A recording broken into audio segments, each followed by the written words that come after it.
I'm a war president.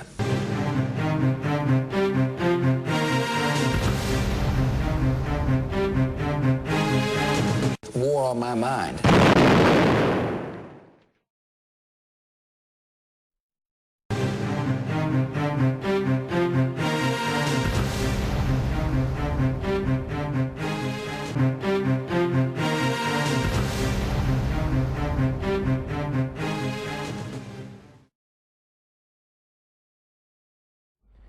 Assalamualaikum warahmatullahi wabarakatuh.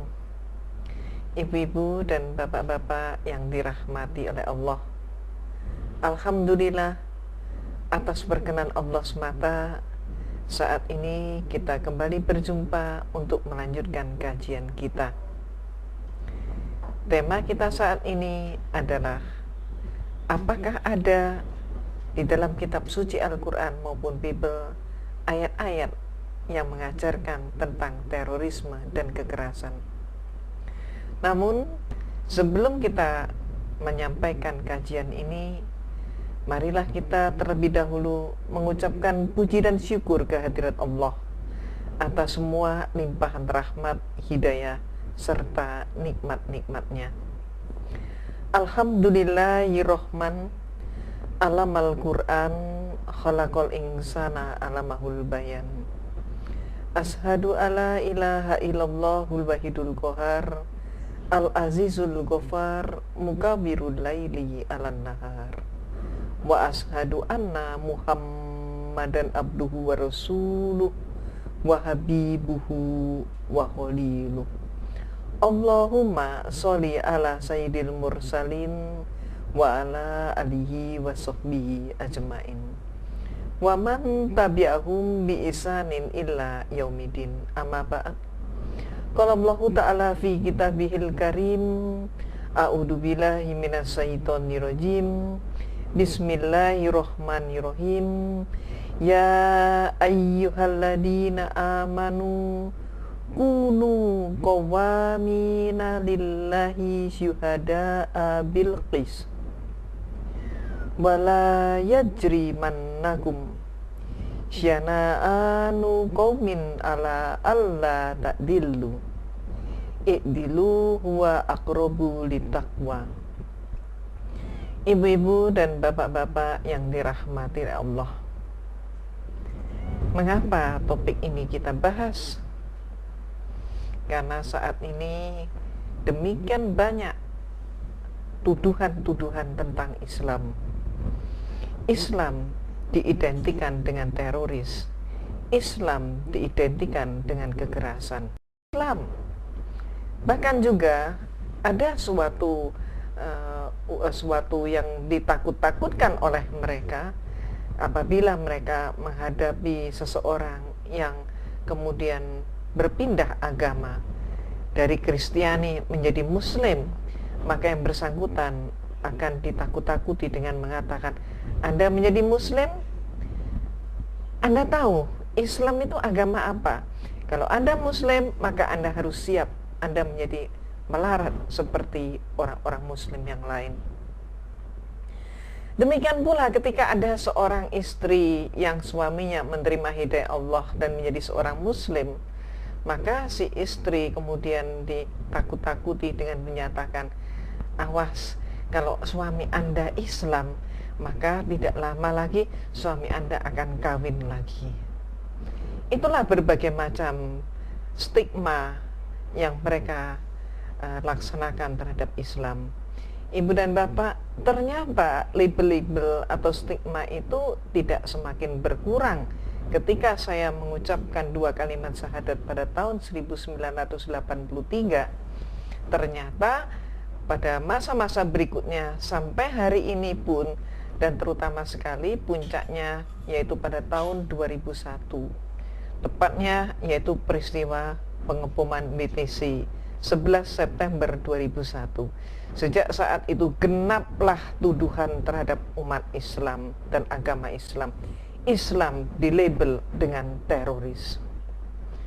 Ibu dan bapak yang dirahmati Allah, kali ini saya tidak hanya ingin menyanggah. Kalau semua tuduhan ketika saya tadi masih mempelajari Islam, bahwa Islam diidentikan dengan kemiskinan, dengan kebodohan dan lain sebagainya, tersanggah setelah saya mempelajari kitab suci Al-Quran dan Al-Hadis, yang berakibat kemudian saya mengucapkan 2 kalimat syahadat, terutama setelah saya berjumpa dengan surat Al-Ikhlas.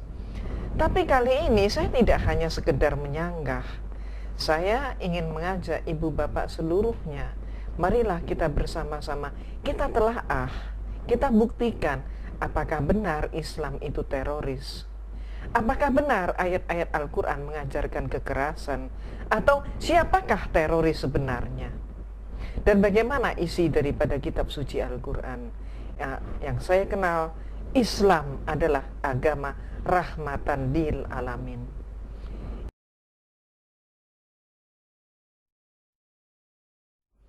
Ibu bapak yang dirahmati Allah, untuk itu secara objektif mari kita lakukan penelusuran. Apa sih definisi daripada teroris? Teror, perbuatan teror. Teror artinya adalah suatu upaya untuk menakut-nakuti. Teroris adalah orang yang berupaya untuk membuat suatu ketakutan. Maka teroris itu adalah kerjaannya orang yang pekerjaannya adalah membuat ketakutan. Apakah Islam agama seperti itu?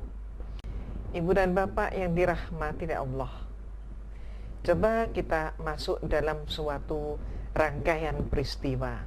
Sejak 11 September, Islam dituduh dengan teroris. Pada hari yang sama, Presiden Amerika yang sekarang, George W. Bush, dia menyatakan bahwa serangan kepada WTC adalah kelanjutan daripada perang salib. Dan dia menyatakan perang salib belum selesai. Malah perang salib akan dilanjutkan kembali dengan pengeboman akibat WTC dibom itu. Sementara kita umat Islam banyak sekali yang beranggapan bahwa perang salib sudah selesai. Tapi George W. Bush menyatakan perang salib belum selesai dan akan berlanjut. Perang salib belum selesai itu 2 kali diucapkan oleh George W. Bush. Muhammad was a terrorist. We're fighting evil. Islam was founded by Muhammad, a demon-possessed pedophile who had 12 wives. This crusade is going to take a while. It's going to take a while. We ought to take every single Muslim student in every college in this nation and ship them back to where they came from. Ibu dan bapak yang dirahmati oleh Allah, kalau kita mengamati lebih lanjut ke dalam sejarah, pencetus ide daripada perang salib adalah Paus Urbanus II. Pada tahun 1095, dia menyatakan perang salib adalah perang untuk membela Tuhan. Perang salib adalah perang suci. Bahkan dia mengatakan, siapapun yang ikut berperang dalam perang salib, maka dia akan mendapatkan pengampunan dosa. Dan dia yang ikut berperang dalam perang salib akan mendapatkan surga.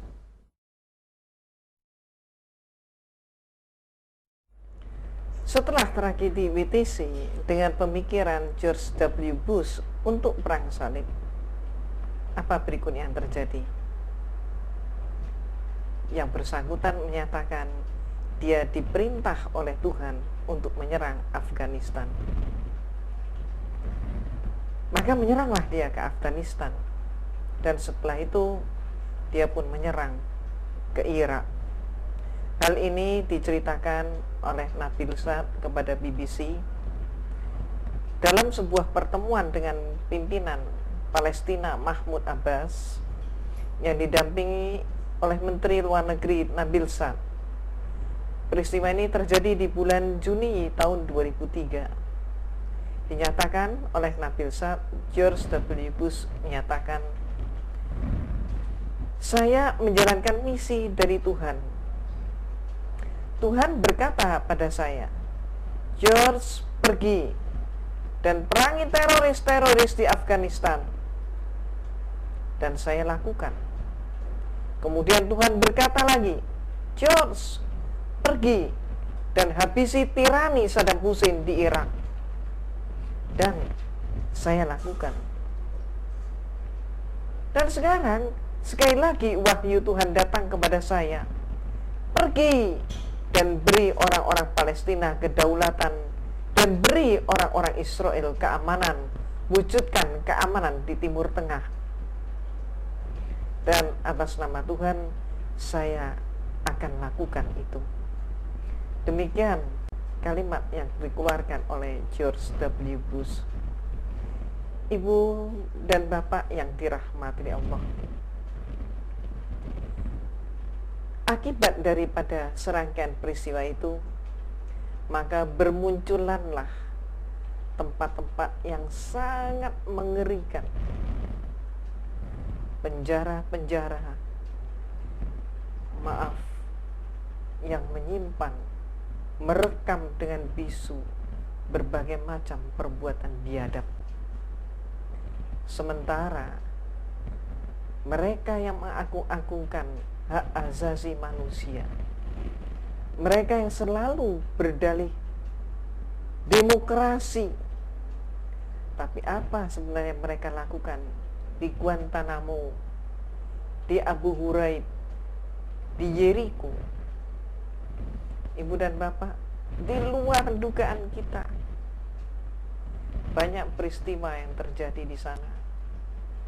Walaupun peristiwa di Guantanamo tidak banyak pers yang berhasil meliput karena mereka tutup rapat-rapat peristiwa itu, tapi peristiwa di penjara Abu Ghraib, seluruh pers di dunia mengungkapkannya. Belum selesai dengan kekejaman Abu Ghraib, saat ini pun sudah terjadi kembali. Ada kebrutalan, kebiadaban terjadi di Jericho. Ini pun belum diungkap penuh oleh pers. Apa yang terjadi di Abu Ghraib? Apa yang saya maksudkan dengan kebiadaban? Ibu dan Bapak yang dirahmati Allah, mari kita saksikan foto-foto sebagai berikut.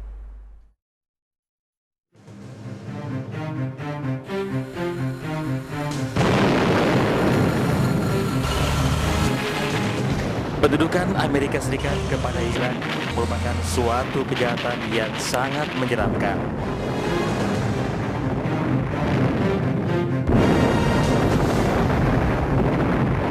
Tidak hanya meluluhlantakan Irak, bahkan mereka membunuh wanita dan anak-anak yang tidak berdosa menjadi korban kekejaman dari pasukan penjajah Amerika Serikat. Penangkapan terhadap warga Irak dilakukan secara sistematis dan terencana untuk melucuti semua kekuatan yang dimiliki oleh bangsa Irak hingga mereka tidak berdaya.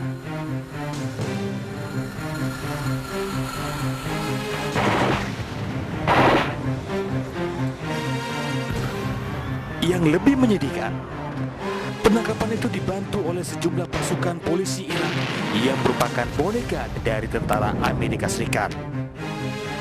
Mereka ini telah menjual harga diri dan tanah air mereka kepada pasukan penjajah hanya demi sebuah kekuasaan.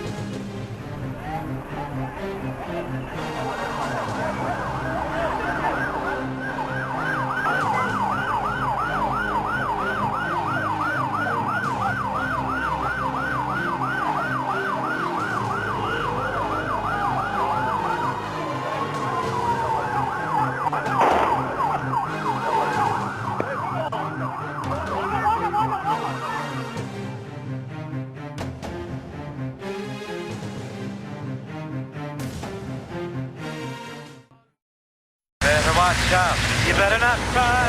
You better not. They're fucking bolt cutters. These goddamn things try doors open. Pop this. Rock and roll.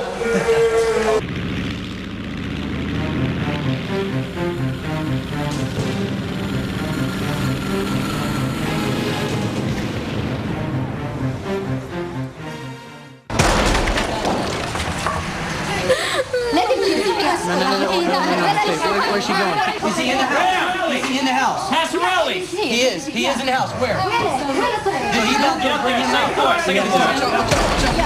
Go. Watch out, Adele. Watch out. Hey, one coming out. That's Sahib al-Durin. Sahib al-Durin. What's your name? Sahib. This is Sahib. Stand up. شوف طالب من الجامعة الله ابوك لقد ابوه ياخذ والعيني ما جبتوني بس قلينا الله يخليك يعني ليش تجي والعيني الله يعطيك العافية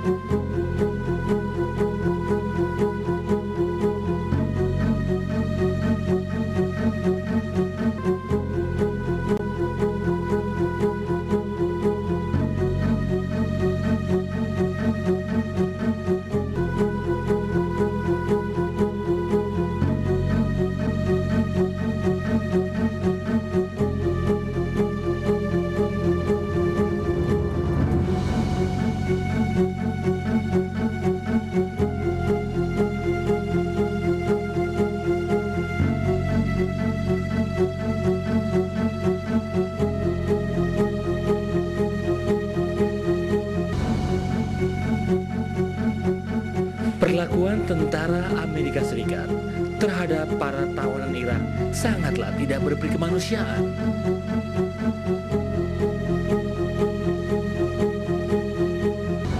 Mereka yang seringkali mengatakan membela hak asasi manusia, bahkan mereka telah menginjak hak asasi manusia itu sendiri, bagaikan menelan ludah diri sendiri.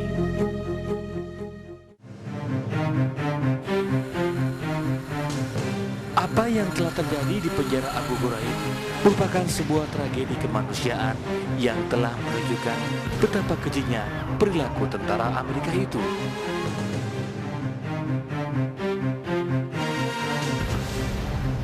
Penghinaan, penyiksaan, pelecehan harga diri, bahkan pelecehan seksual telah mereka lakukan terhadap para tawanan tersebut.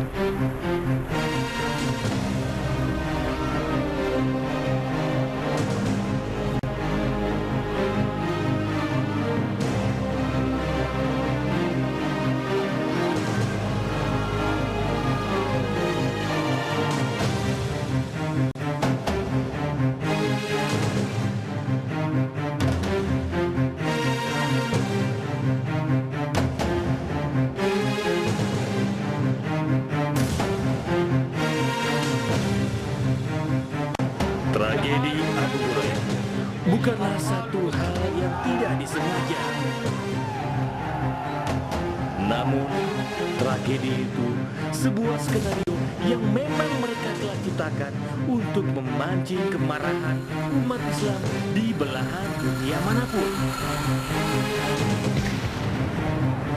Umat Islam yang teraniaya kemudian melakukan tindakan-tindakan anarkis sehingga terbuktilah tuduhan yang mereka gencarkan selama ini bahwa umat muslim adalah teroris yang harus diperangi.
Ibu dan Bapak yang dirahmati oleh Allah,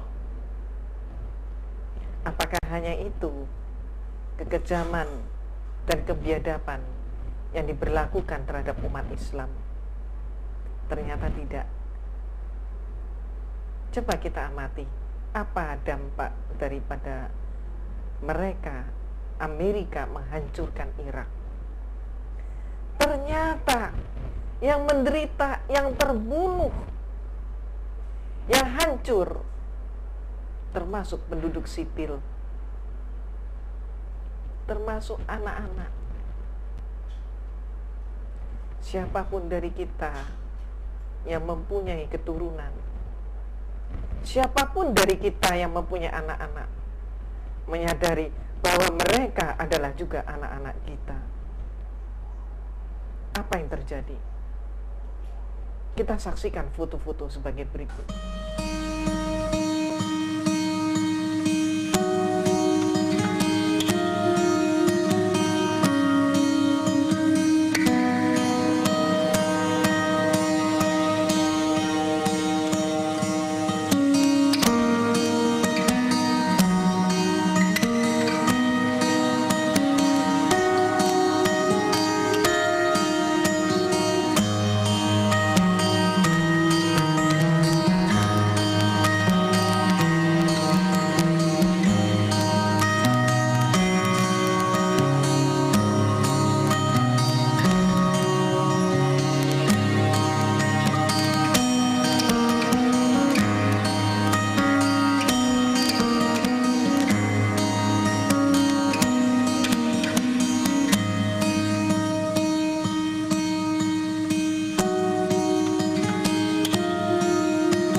Ibu dan Bapak yang dirahmati oleh Allah, marilah kita melaksanakan kajian lebih lanjut. Apakah benar Islam mengajarkan terorisme dan kekerasan? Untuk itu, marilah secara objektif kita membuka kitab suci Al-Quran dan Al-Hadis. Kenapa? Karena justru Al-Quran dan Al-Hadislah yang dijadikan tertuduh. Namun kita juga membuka Bible. Mengapa kita membuka Bible? Karena George W. Bush lah yang menyatakan pemikiran tentang perang salib, menurut dia perang salib harus tetap berlanjut. Sementara kita pun bisa menyaksikan George W. Bush menyatakan bahwa dia menyerang Afghanistan, menyerang Irak karena diperintah oleh Tuhan. Bahkan perang salib dianggap sebagai perang suci, perang untuk membela Tuhan. Itu sebabnya kita buka pedoman umat Islam, kitab suci Al-Quran dan Al-Hadis, dan juga kita buka Bible secara objektif, kita telaah. Ibu dan Bapak yang dirahmati Allah, sebagaimana kita ketahui, kitab suci Al-Quran dan Al-Hadis adalah pedoman untuk umat Islam, dan Bible adalah pedoman untuk umat Kristiani. Umat Islam yang taat akan melaksanakan ayat-ayat Al-Quran maupun Al-Hadis. Umat Kristiani yang taat akan melaksanakan ayat-ayat di dalam Bible-nya. Perilaku umat yang beragama secara taat diwarnai oleh kitabnya. Maka coba kita telaah pedoman dakwah Islam yang dianggap mengajarkan kekerasan. Di antaranya hadis yang memerintahkan hukum bunuh bagi orang yang murtad. Kemudian juga hukuman bagi orang yang mencuri. Kemudian juga hukum cambuk atau rajam bagi orang yang berzina. Hukum kisos dan ayat-ayat tentang peperangan. Marilah semua itu kita saksikan dengan seksama. Kita amati lebih lanjut. Ada ayat-ayat tentang potong tangan baik di dalam Al-Quran maupun di dalam Bible. Di dalam kitab suci Al-Quran, Allah berfirman di dalam surat Al-Maidah ayat 38.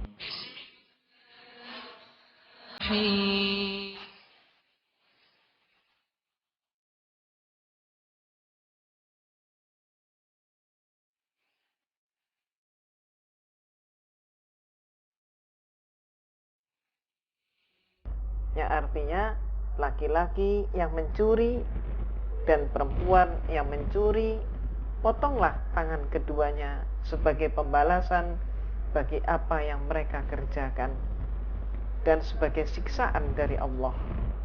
Dan Allah Maha Perkasa lagi Maha Bijaksana.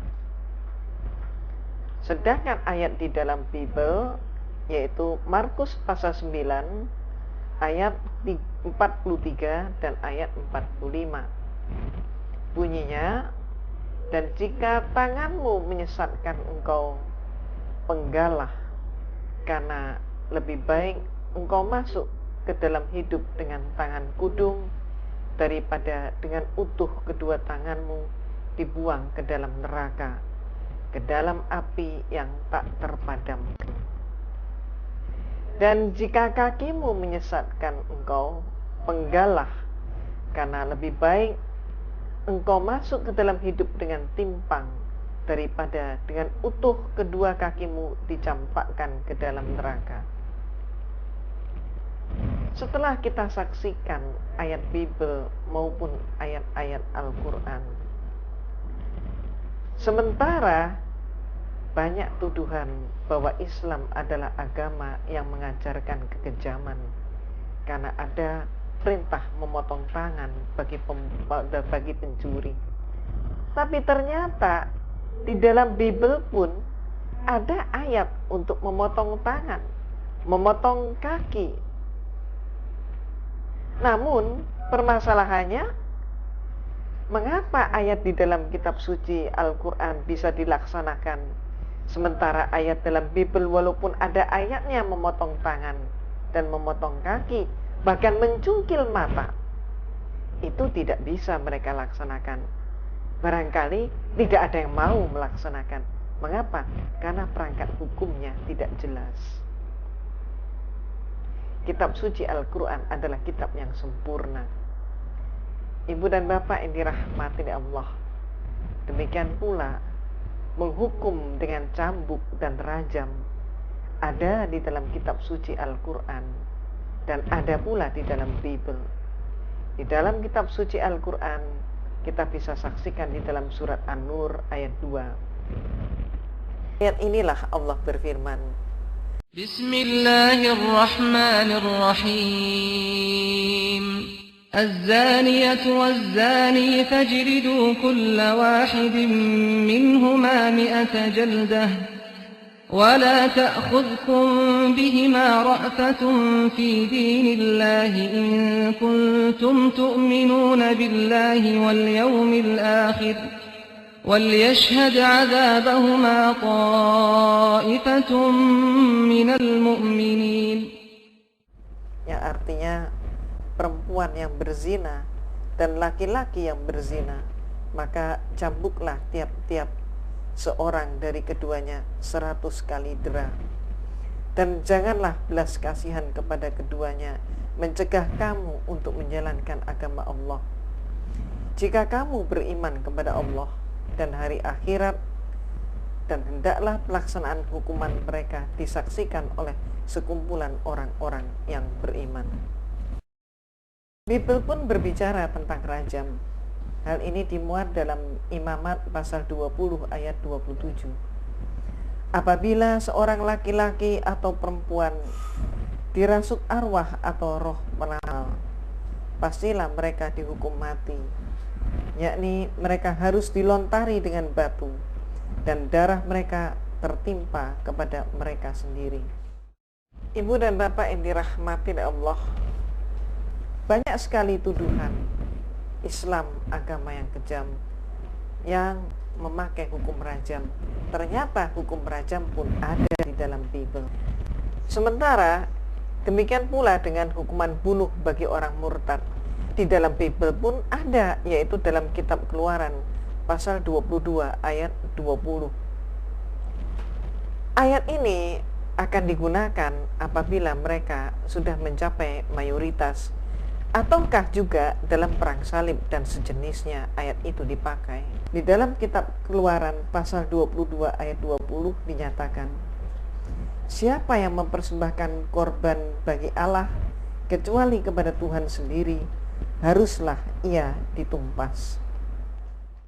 Tentang kisos ada di dalam kitab suci Al-Quran, yaitu di dalam surat Al-Ma'idah ayat 45. Demikian pula di dalam Bible, ayat ini bisa kita saksikan, yaitu terdapat di dalam Matius pasal 5 ayat 38.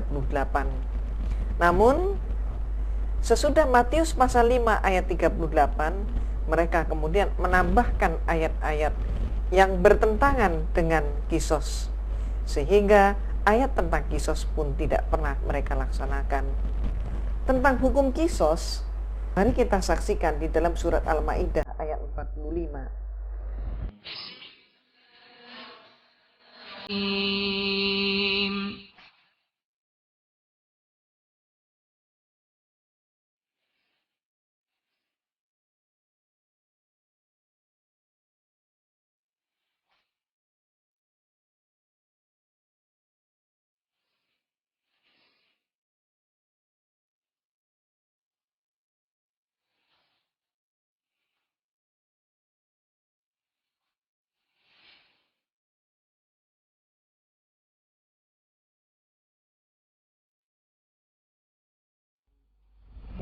Yang artinya, dan kami telah tetapkan terhadap mereka di dalamnya, yaitu Taurat, bahwasanya jiwa dibalas dengan jiwa, mata dengan mata, hidung dengan hidung, telinga dengan telinga, gigi dengan gigi, dan luka-luka pun ada kisosnya. Barang siapa yang melenyapkan hak kisosnya, maka melenyapkan hak itu menjadi penebus dosa baginya. Dan barang siapa tidak memutuskan perkara menurut apa yang diturunkan Allah, maka mereka itu adalah orang-orang yang zalim. Ibu dan bapak yang dirahmati oleh Allah, kisos ada di dalam Bible. Dalam Matius pasal 5 ayat 38. Kamu telah mendengar firman, mata ganti mata dan gigi ganti gigi. Ibu dan bapak yang dirahmati oleh Allah, di dalam Bible ayat membunuh pun ada, yaitu terdapat di dalam kitab Keluaran pasal 22 ayat 18 sampai dengan 20. Seorang ahli sihir perempuan janganlah engkau biarkan hidup. Siapapun yang tidur dengan seekor binatang, pastilah ia dihukum mati. Siapa yang mempersembahkan korban kepada Allah kecuali kepada Tuhan sendiri, haruslah ia ditumpas.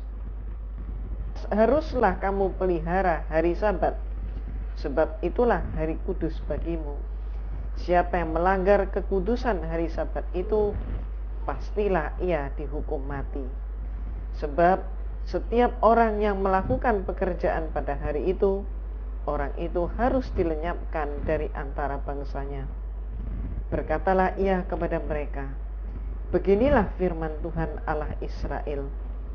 Baiklah kamu masing-masing mengikatkan pedangnya pada pinggangnya dan berjalanlah kian kemari melalui perkemahan itu dari pintu gerbang ke pintu gerbang, dan biarlah masing-masing membunuh saudaranya dan temannya dan tetangganya. Bani Lewi melakukan seperti yang dikatakan Musa, dan pada hari itu tewaslah kira-kira 3.000 orang dari bangsa itu. Kemudian berkatalah Musa, baktikanlah dirimu mulai hari ini kepada Tuhan, masing-masing dengan membayar jiwa anaknya laki-laki dan saudaranya, yaitu supaya kamu diberi berkat pada hari ini. Juga bisa kita lihat dalam Injil Lukas pasal 19 ayat 27. Akan tetapi semua seteruku ini yang tidak suka aku menjadi rajanya, bawalah mereka kemari dan bunuhlah mereka di depan mataku. Kata-kata tentang membunuh ada di dalam surah ayat 33.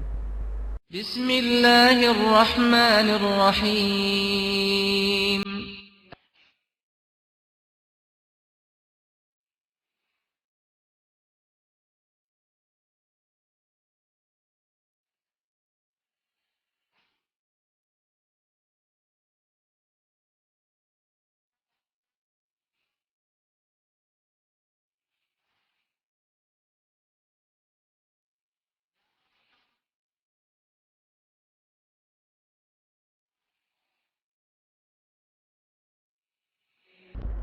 Yang artinya sesungguhnya pembalasan terhadap orang-orang yang memerangi Allah dan Rasul-Nya dan membuat kerusakan di muka bumi hanyalah mereka dibunuh atau disalib atau dipotong tangan dan kaki mereka dengan bertimbal balik atau dibuang dari negeri tempat kediamannya.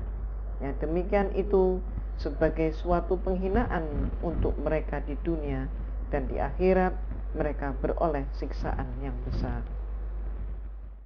Ibu dan Bapak, memang di dalam kitab suci Al-Quran diatur termasuk tentang masalah-masalah kisos, rajam, bunuh, tapi semua itu bukan untuk kepentingan Allah. Allah tidak membutuhkan semua itu, tapi hukum itu diturunkan justru untuk kemaslahatan manusia, justru supaya hukum ini bisa ditegakkan, supaya manusia bisa hidup tenang, supaya manusia hidup menjadi sejahtera, agar supaya ada ketentraman. Apabila hukum Allah dicampakkan, maka seperti yang sekaranglah yang kita bisa saksikan. Seringkali orang berbuat tidak adil, bahkan berstandar ganda. Ada yang berteriak tentang emansipasi, ada yang berteriak tentang HAM, ada yang berteriak tentang demokrasi, termasuk apa yang terjadi di berbagai peristiwa tadi. Guantanamo, Abu Ghraib, Jericho, perang salib, intervensi ke Afghanistan, ke Irak, dan lain-lain. Ini adalah suatu perbuatan yang perlu kita pertanyakan.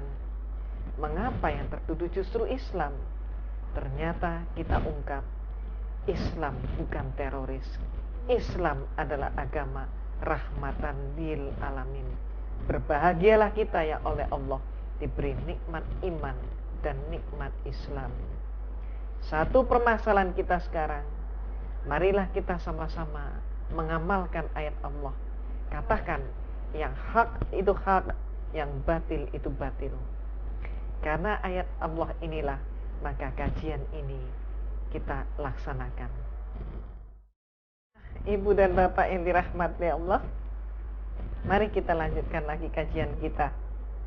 Sekarang kita telaah perilaku bagi orang yang taat untuk melaksanakan ajaran agamanya, maka perilakunya dipengaruhi oleh kitabnya.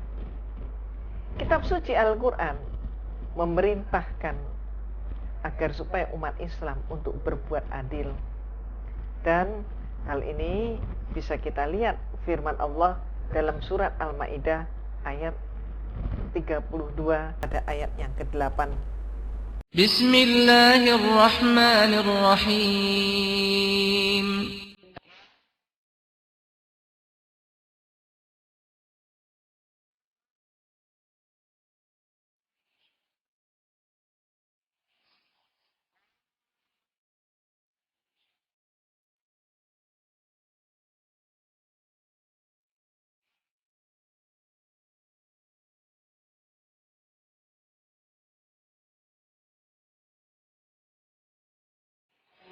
Yang terjemahnya, hai orang-orang yang beriman, hendaklah kamu jadi orang-orang yang selalu menegakkan kebenaran karena Allah, menjadi saksi dengan adil, dan janganlah sekali-kali kebencianmu terhadap suatu kaum mendorong kamu untuk berlaku tidak adil.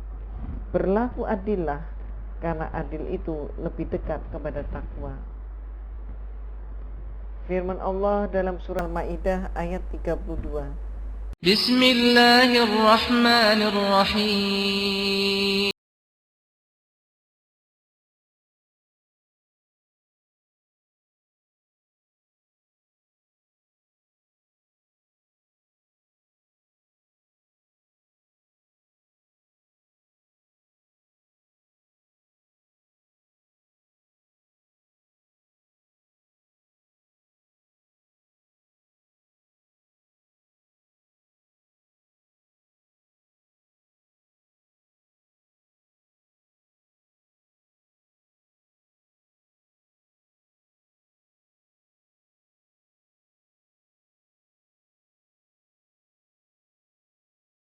Terjemahnya, oleh karena itu kami tetapkan suatu hukum bagi Bani Israel, bahwa barang siapa yang membunuh seorang manusia bukan karena orang itu membunuh orang lain, atau bukan karena membuat kerusakan di muka bumi, maka seakan-akan dia telah membunuh manusia seluruhnya. Dan barang siapa yang memelihara kehidupan seorang manusia, maka seolah-olah dia telah memelihara kehidupan manusia semuanya. Dan sesungguhnya telah datang kepada mereka rasul-rasul kami dengan membawa keterangan-keterangan yang jelas. Kemudian banyak di antara mereka sesudah itu sungguh-sungguh melampaui batas dalam berbuat kerusakan di muka bumi. Ibu dan Bapak yang dirahmati oleh Allah, dua ayat Allah tentang masalah adil, bahwa kita dalam keadaan apapun kita harus berlaku adil. Janganlah keadilan kita menjadi luntur karena kita membenci suatu kaum. Demikian pula di dalam ayat Allah pun dinyatakan dalam surat Al-Maidah ayat 32 tentang membunuh. Maka dikatakan orang yang membunuh tanpa alasan ibarat orang itu melakukan kerusakan. Maka membunuh satu orang berarti membunuh manusia seluruhnya. Menyelamatkan nyawa satu orang berarti menyelamatkan nyawa seluruh manusia. Ternyata kalau kita cermati dengan seksama, hukum yang seadil-adilnya adalah hukum Islam. Ketika manusia merasa pandai dan kemudian meninggalkan ayat-ayat Al-Quran, ternyata dia berlaku tidak adil terhadap dirinya dan tidak adil terhadap orang lain. Ibu dan Bapak yang dirahmati oleh Allah, dan berikutnya kita lihat ayat tentang perang. Ada juga di dalam kitab suci Al-Quran dan diatur dalam surat Al-Quran.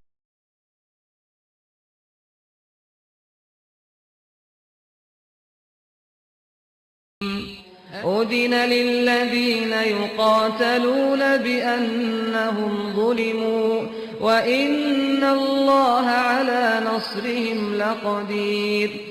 Artinya telah diizinkan berperang bagi orang-orang yang diperangi, karena sesungguhnya mereka telah dianiaya, dan sesungguhnya Allah benar-benar Maha Kuasa menolong mereka itu. Sedangkan kita saksikan juga di dalam surat Al-Baqarah ayat 190. Allah berfirman, Bismillahirrahmanirrahim.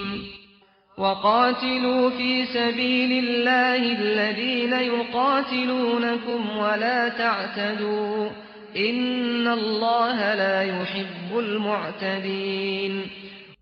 Ya, artinya, dan perangilah di jalan Allah orang-orang yang memerangi kamu, tetapi janganlah kamu melampaui batas, karena sesungguhnya Allah tidak menyukai orang-orang yang melampaui batas.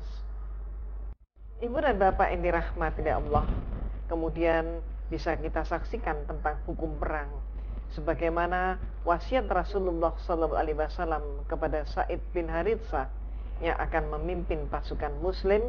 Saat itu Rasulullah SAW bersabda, "Aku wasiatkan kepada kamu sekalian agar kamu selalu bertakwa kepada Allah dan berlaku baik kepada sesama Muslim.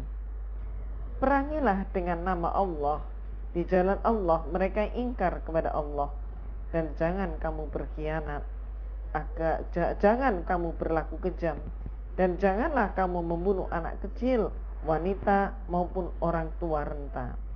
Janganlah kamu membunuh orang yang mengasingkan dirinya dalam kuilnya, dan janganlah kamu merusak pohon korma dan pohon-pohon lainnya, dan janganlah kamu menghancurkan rumah. Ibu dan Bapak yang dirahmati Allah, demikian pula hukum perang di dalam Bible ada diatur di dalam Ulangan pasal 20 ayat 10. Apabila engkau mendekati suatu kota untuk berperang melawannya, maka haruslah engkau menawarkan perdamaian kepadanya. Ayat 11. Apabila kota itu menerima tawaran perdamaian itu dan dibukanya pintu gerbang bagimu, maka haruslah semua orang yang terdapat di situ melakukan pekerjaan rodi bagimu dan menjadi hamba kepadamu. Ayat 12. Tetapi apabila kota itu tidak mau berdamai dengan engkau, melainkan mengadakan pertempuran melawan engkau, maka haruslah engkau mengepungnya. Ayat 13.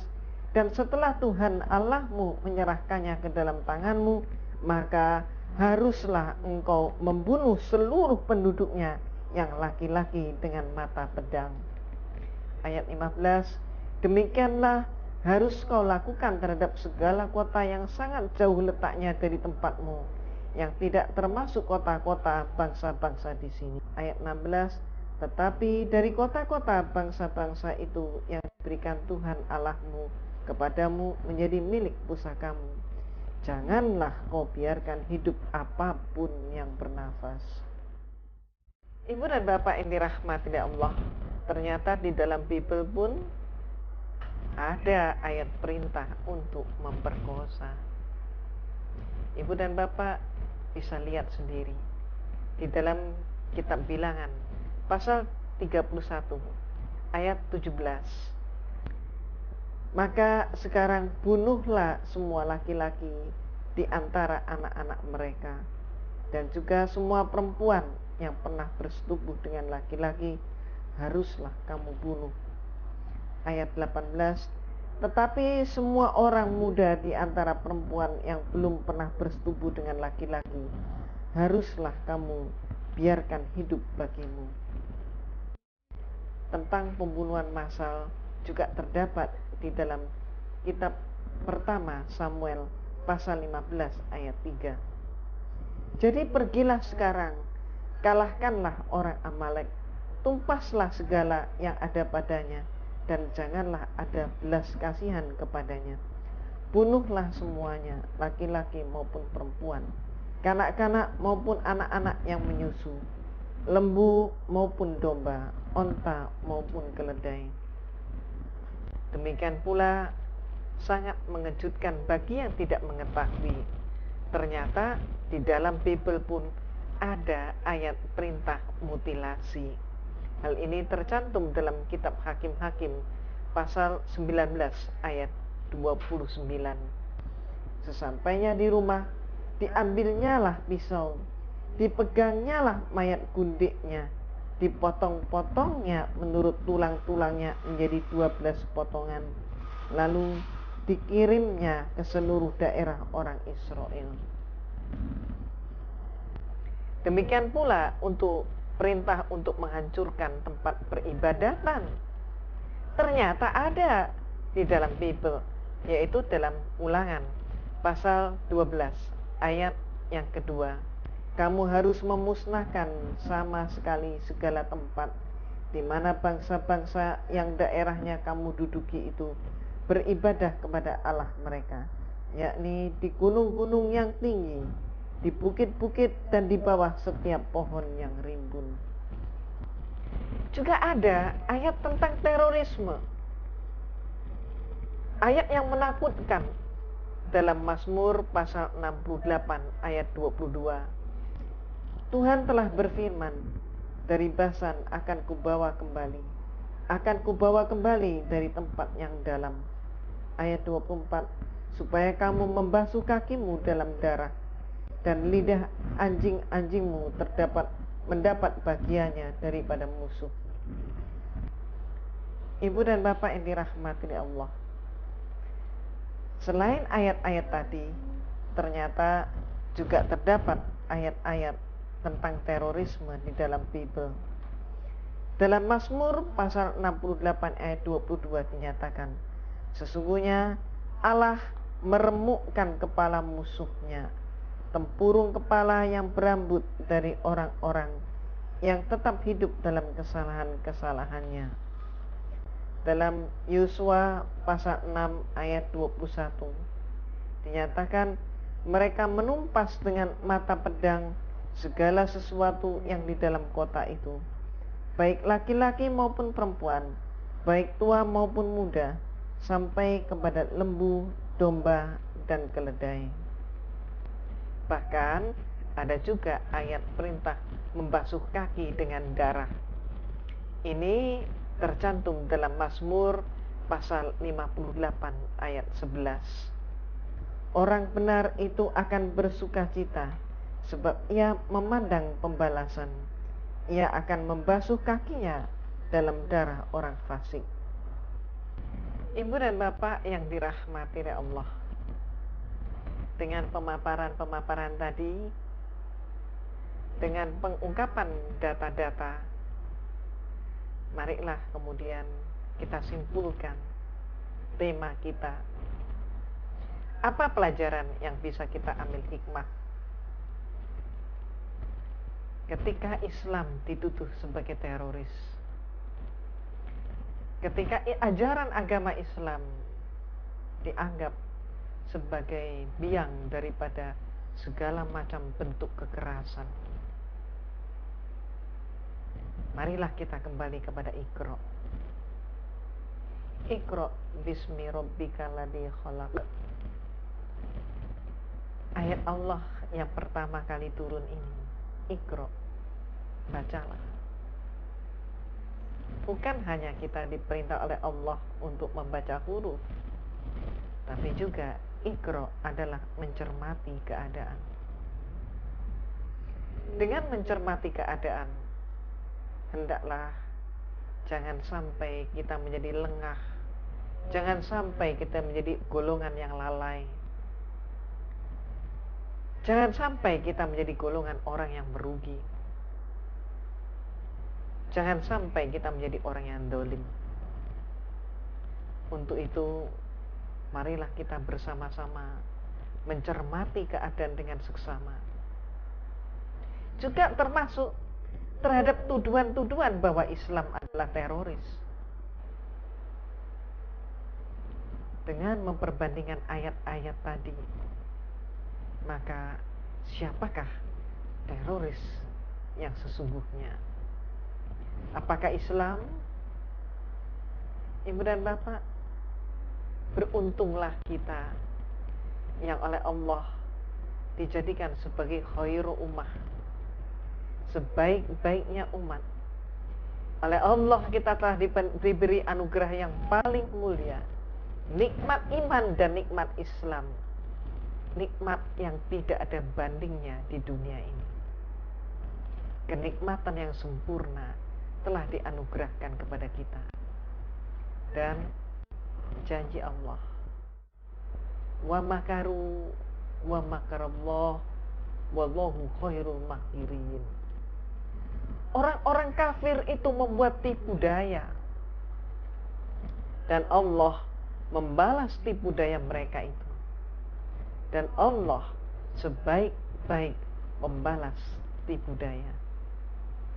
Ibu dan Bapak yang dirahmati oleh Allah, sesudah kita mengetahui semua ini dengan gamblang, kembali lagi, marilah kita bersyukur dan kita amalkan al-Islam dalam kehidupan kita. Semoga hidup kita menjadi rangkaian ibadah. Semoga yang saya berikan ini ada guna dan manfaatnya. Maaf atas segala kekurangannya. Billahi taufik wal hidayah. Wassalamualaikum warahmatullahi wabarakatuh.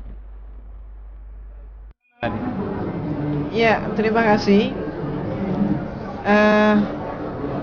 Tentang IMF Pak ya, ini saya jawab dulu. bahwa apa yang terjadi di Indonesia ini adalah sudah masuk dalam suatu skenario global. Ketika Indonesia menjelang tahun 2000 dengan gegap gempita memasuki era globalisasi, pemimpin-pemimpin bangsa kita saat itu pesta menyambut era global tanpa mengetahui apa sih globalisasi itu sendiri. Ya, intinya globalisasi itu adalah suatu penjajahan sistem di mana suatu bangsa tidak lagi dijajah secara fisik. Teritorialnya tetap ada, bahkan kedaulatannya pun tetap ada. Sistem politik, sistem ekonomi, pertahanan semuanya ada, tapi yang dijajah adalah sistemnya. Dan penjajahan ini siapa yang dijajah dan siapa yang menjajahnya? Jadi era global ini adalah penjajahnya itu adalah mereka dari negara-negara maju dan negara industri. Sedangkan negara terjajah adalah negara-negara terbelakang atau negara miskin. Maka dengan Indonesia masuk di dalam era global, maka sesungguhnya Indonesia sudah masuk di dalam penjajahan yang sistematik. Jadi sebetulnya saat ini pun kita sudah tidak lagi merdeka. Memang secara fisik Indonesia ada, teritorial dan sebagainya ada, tapi sebenarnya kita sudah dijajah secara sistem. Ini yang pertama. Dan hal ini dikuatkan oleh disertasi yang dibuat oleh seorang profesor politik dari Amerika, yang namanya adalah Samuel Huntington, yang mana dia mengatakan bahwa setelah perang dingin antara Rusia dan Amerika selesai dengan kemenangan di pihak Amerika, maka musuh Amerika berikutnya adalah Islam dan Konfusian. Ini mereka sangat ketakutan. Di mana basis Islam terbesar dunia, mereka menemukan Indonesia dengan populasi Muslim terbesar. Jadi kemudian mereka merancang sejak zaman Clinton agar Indonesia ini tidak menjadi negara yang kuat. Karena kalau Indonesia kuat, maka Indonesia akan membahayakan kepentingan Amerika, yang Amerika pun sebuah negara, yang hampir kolaps. Siapapun tahu Amerika itu hampir bangkrut. Demikian pula apa yang dilakukan oleh George W. Bush. Sebenarnya dia hanya mengalihkan perhatian. Karena George W. Bush ini adalah seorang presiden yang gagal memanage perekonomian Amerika. Jangankan mendongkrak, memanage pun dia gagal. Nah, kegagalan ini dia larikan dengan mencari suatu pelampiasan, yaitu bahwa Islamnya yang dianggap sebagai penghambat utama. Ada satu ketakutan lagi, di mana Amerika pun mengetahui bahwa umat Islam telah mempunyai perhitungan bahwa Islam itu akan bangkit dari timur. Nah, dari timur ini bangkitnya mulai dari mana? Hanya ada dua kemungkinan, Malaysia atau Indonesia. Kalau dikatakan Islam akan bangkit dari Malaysia, menurut hitungan mereka, bukan hitungan kita, menurut hitungan mereka terlalu kecil. Maka mereka sangat khawatir justru disebabkan kalau begitu kebangkitan Islam itu akan dimulai dari Indonesia. Jadi sebetulnya peran antara IMF dan kemurtadan lebih kepada faktor ekonomi tadi ya Bu ya? Ya, kepentingan politik, ujung-ujungnya adalah ekonomi. Bismillahirrahmanirrahim. Assalamualaikum warahmatullahi wabarakatuh. Waalaikumsalam. Saya mau bertanya, nama saya Ahmad Mustafa. Saya mau bertanya sama Ibu Irin. Saya pernah melihat di sebuah televisi Muhammad Ali, petinju legendaris, semoga Allah memuliakan beliau. Dia pernah berkata begini, kalian percaya kalau Yesus itu berrambut pirang, bermata biru, dan berkulit putih? Saya pengen jawabannya dari Ibu. Makasih. Iya, terima kasih. Ibu langsung singkat. Terima kasih. Jadi ceritanya malah ada cerita yang pernah, jadi bukan cerita dongeng tapi kejadian ya. Ada seorang pemuda yang sudah program S3 datang ke rumah untuk kemudian ingin menikah dengan gadis muslimah kita. Terus kemudian saya tanya kepada dia, apa persiapan Anda untuk nikah? Dia bilang, saya sudah S3, saya hidup di Kanada, saya punya apartemen, saya punya kendaraan, gaji saya bagus, saya punya jabatan, saya punya perlengkapan yang lain, istri saya boleh bekerja dan boleh tidak. Terus saya tanya, Anda mau nikah secara apa?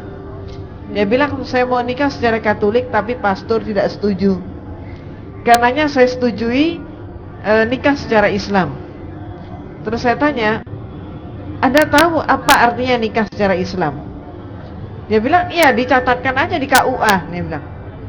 Saya bilang tidak sederhana. Menikah secara Islam berarti Anda lebih dahulu harus mengucapkan 2 kalimat syahadat. Dan ketika Anda mengucapkan 2 kalimat syahadat, maka sudah hapuslah keyakinan Anda di dalam agama Anda yang lama. Apa dia bilang? Wah, kalau begitu saya pikir-pikir dulu. Kemudian saya tanya, siapakah Yesus? Apakah dia Tuhan dan sekaligus manusia? Dia bilang, iya, Yesus itu Tuhan dan juga sekaligus manusia. Tuhan 100%, manusia juga 100%. Maka kemudian saya tanya, Yesus itu kalau memang manusia, tentu dia punya ras, punya suku, punya bangsa.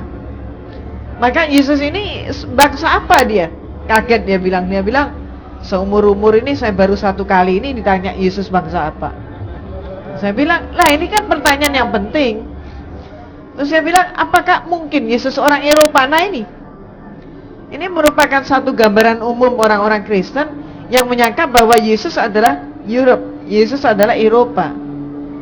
Saya bilang, bukan. Lalu dia menebak, barangkali dia orang Irak katanya. Mana mungkin Irak? He is Jewish. Jadi dia adalah Yahudi. Kemudian saya tanya lebih lanjut, bagaimana nama Yesus dia pun nggak ngerti. Dia tidak mengerti bahwa Yesus itu ketika lahir namanya bukan Yesus. Yesus itu nama Romawi. Nama Yesus sendiri ketika lahir adalah Esau. Esau inilah dialektika Arab adalah Isa.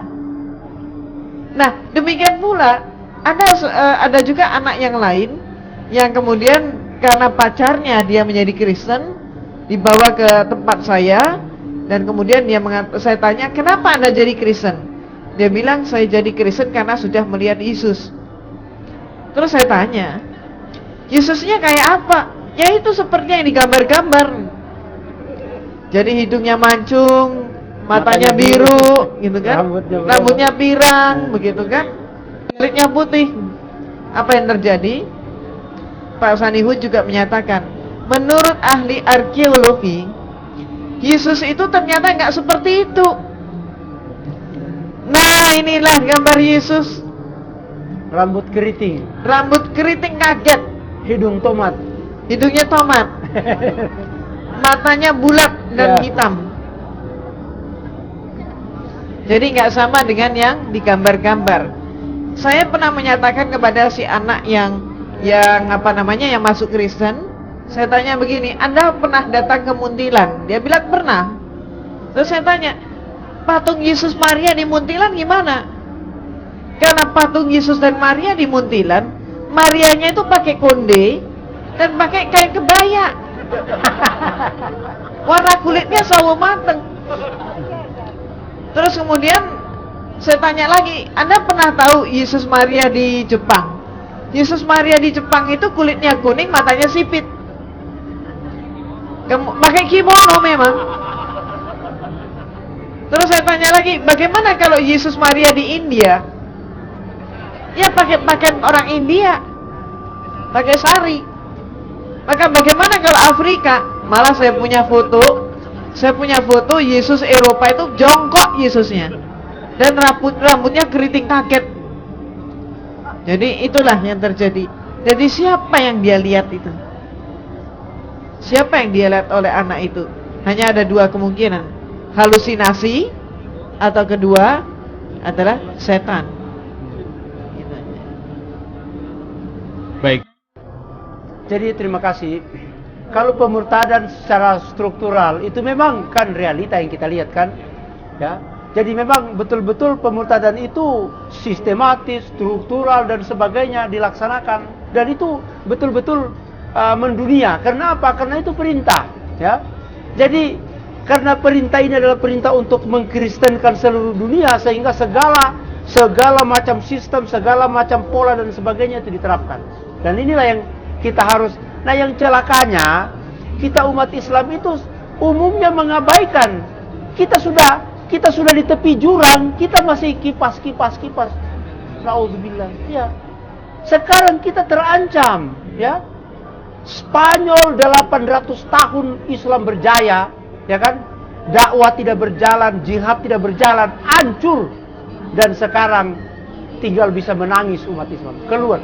Seperti Ibu Irene jelaskan, ya. Mereka itu cuma ada 3 pilihan. Mau masuk Kristen, mau keluar dari Islam. Bayangkan, tanah tumpah darahnya sendiri harus ditinggalkan karena dia Islam. Atau kalau tidak dibunuh. India 1000 tahun Islam berjaya, ya kan? Dakwah tidak dijalankan, jihad tidak dijalankan, hancur, ya kan? Sekarang umat Islam tinggal bisa menangis. Indonesia, sekarang kita di ambang pintu. Sekarang kita menghadapi pemilu, dan ingat, salah satu kecelakaan umat ini andai kata kita tidak memberikan suara kita kepada kekuatan Islam. Baik. Kalau kita golput, kita sudah mengkhianati perjuangan. Mohon kita tidak akan melakukan itu. Terima kasih. Baik, untuk pertanyaan kedua, Mas dengan media tadi, Pak. Siapa yang menguasai media, dia menguasai dunia. Nah, sekarang celakanya, ya, kita sekarang di Indonesia hampir tidak bisa keluar. Jadi ada satu penyakit. Penyakitnya itu adalah begini, penyakit kita yang perlu diperhatikan baik-baik. Ketika kita ingin menyampaikan kebenaran Islam, welcome. Agim silakan. Pak Ilham silakan. Pak Quraisy silakan. Siapa-siapa semua silakan. Karena mereka itu menyampaikan kebenaran Islam. Tetapi ketika kita ingin membuktikan kebenaran Islam, pintu tertutup. Ini celakanya. Coba berikan saya 1 jam atau 2 jam berbicara di televisi kalau tidak geger Kristen di Indonesia ini. Ya, mengapa? Karena saya akan membuktikan kebenaran Kristen dan kebenaran Islam. Dan kalau Islam kita buktikan benar, berarti yang lain tidak benar. Saya di Bitung hanya diundang untuk ceramah, seminar dengan topik jalan keselamatan dalam Islam. Apa yang terjadi? Karena saya menulis buku Yesus berdosa, karena saya menulis buku Yesus bukan Tuhan, akhirnya saya harus diperiksa di polisi 3 hari 3 malam. Sudah itu, saya kemudian terbit di koran-koran Manado bahwa saya itu teroris. Apakah saya teroris? Bukan. Tetapi mengapa? Mereka pendeta-pendeta sangat ketakutan, shock dan kebakaran jenggot. Oleh sebab itu, maka saya harus berusaha dirusak. Nah, mengapa? Karena saya ingin membuktikan kebenaran Islam. Tidak ada satupun stasiun televisi di Indonesia ini, terkecuali barangkali Ar-Rahman, mudah-mudahan,